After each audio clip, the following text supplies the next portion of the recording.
1 oerwinning had Ares nodig voor de eerste finale uit de clubhistorie. En voor hem is het do or die, de coach Royal Corner.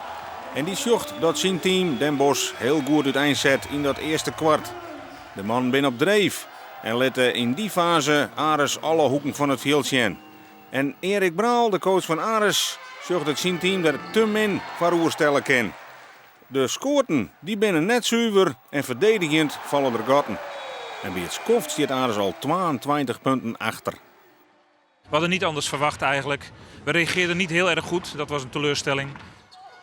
En dus is het voor Ares zaak om beziekje die wedstrijd nog een beetje een draai te aan. Na 5 oorwinningen uit de eerste 5 play-off duels dreigt nou wel een grote nederlaag. En die nederlaag die zal heel groot worden, want het vak van Ares sjocht het gebeuren, wordt stil.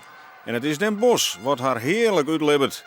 En revanche helpt op Ares, Jerevia met Bouscher en Utrecht naar een verschil van 43 punten in het voordeel van Den Bosch. En dan is alles duidelijk.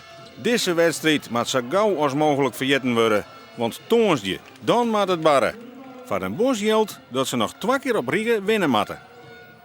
Deze wedstrijd, vanaf het begin lukte alles en zo kunnen wij spelen. En ik hoop dat het de volgende 2 wedstrijden ook gebeurt.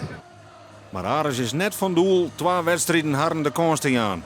Wie winst toonsdje is de finale een feit. Nou, het is nog steeds 2-1. We hebben thuisvoordeel. Thuisvoordeel in Leeuwarden is een heel groot thuisvoordeel.